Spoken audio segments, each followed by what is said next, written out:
Chef Des coming at you from my kitchen again, and today I'm working with Fraser Valley Specialty Poultry to bring you a classic Japanese dish called an Oyakodon. This is one of the most common and popular Japanese home cooking dishes because it's nutritious, delicious, but yet extremely easy to prepare. It's a dish that both kids and adults will enjoy. Oyakodon is a chicken and egg rice bowl. Oyako means parents and child, and don is the abbreviation of donburi, which means rice bowl in English. And this is my take on this classic Japanese dish using more readily available North American ingredients, but I'll show you what those are and what they're replacing. And for this dish, we're using Yarrow Meadow boneless, skinless chicken thighs. These chicken thighs are from chickens that are raised locally and without the use of antibiotics. The first thing we're gonna do is get some of the prep done. So we're gonna be using 3 eggs. That's a lot of eggs for one portion, and that's what this recipe is, 1 portion. I like a lot of egg. You can use 2 if you like to, but I like this dish more set up like an omelet, so I find 3 works better. And for this recipe, we're gonna be using an 8-inch pan. If you want 2 servings at once, then I would recommend using a 10-inch pan, using 5 eggs and 2 to 3 chicken thighs. This dish, we're using 3 eggs and 1 chicken thigh.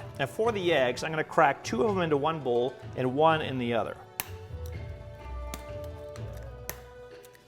And what you want to do with those eggs is just beat them a little bit. Japanese like to use chopsticks to do this. It works really good. So just bust up the yolks and just briefly mix them up. So they're beaten, but they're still separate, the yolk and the white. There's the 2 eggs in one, and we'll do this 1 single egg in the other. And we'll just set those aside till later. The other bit of prep I want to show you is the green onion. So for the green onion, we're going to have the white part and the green part separate in the recipe.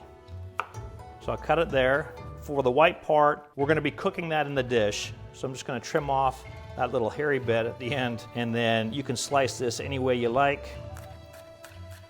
And we're gonna add that to 1 portion cup over here. And for the green part, we're gonna use this for garnish. So I want you to cut this at an angle so it looks really nice for our garnish at the very end.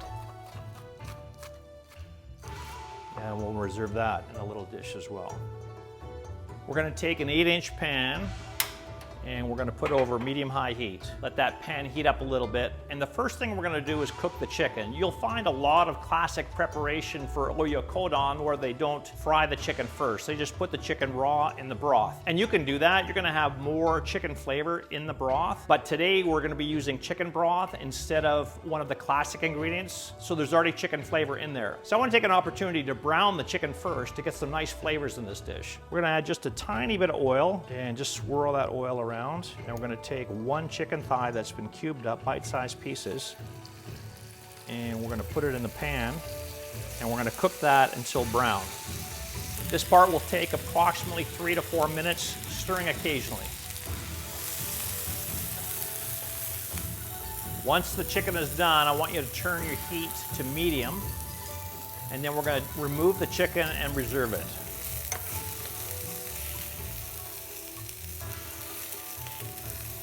To this pan on medium heat, we're going to use 5 tablespoons of chicken broth,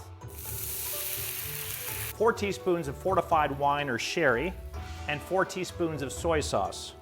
The soy sauce is traditional. That's always used. Normally in Oyakodon, they would use mirin, which is a Japanese rice wine, which has a higher sugar content and a lower alcohol content. Instead of that, I use the fortified wine. And usually, dashi is used for the broth, which is a Japanese stock. Instead, we're using chicken broth. And if you have them on hand from visiting an Asian supermarket, you can add a pinch of bonito flakes to give it some more umami flavor. That part's not necessary, but it's an option for you. So we're just gonna stir those ingredients together. We're gonna add 1 teaspoon of minced ginger. There's the white part of the green onion that we sliced, and then 1/4 of a medium onion sliced thin. The onion is very traditional in this dish. You just wanna stir that together and simmer that in the broth for 4 minutes. You're just waiting for the onions to get tender.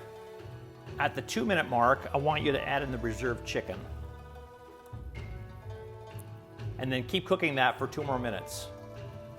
Now that's cooked for 4 minutes total, 2 minutes, then add the chicken, and then 2 more minutes. We're gonna add the 2 eggs first. And another thing I learned, the Japanese use their chopsticks to help the egg to go in slowly into the pan. And we're just gonna do that and drizzle the egg slowly into the pan. And by having it not mixed so much, you're going to get the different colors and the different textures from the white and the yolk. And we're going to let that cook like that for about 3 minutes until the eggs are mostly set. And once those 2 eggs are mostly set, we're going to add our 3rd egg now. And you just pour that, again, slowly over the top. You can let that cook to your desired doneness. If you want it well done, then you can put a lid on top and that will fully cook the eggs on the top. All right, let's have a look at this. Oh, it looks beautiful. And you just cook it to your desired doneness, whatever you like, however done you like your eggs. You notice that we're not seasoning with salt and pepper either on top, which is normally done in an omelet situation because we have that 4 teaspoons of soy sauce in there already. And then you're just going to loosen it all the way around the pan and then gently transfer that onto a bowl of steamed rice, slowly right onto the top. And for presentation, I just tuck in the sides a little bit. And I like seeing the different colors of the yellow and the white on the top. Looks fantastic. And that lovely green onion that we sliced on a diagonal right on top. And there you have my version of Oyakodon. You're gonna love this dish. Get these locally farmed premium chicken products at fesp.ca and enjoy them delivered straight to your doorstep. You don't have to go anywhere. This is Chef Des signing out. Where are you getting your poultry from?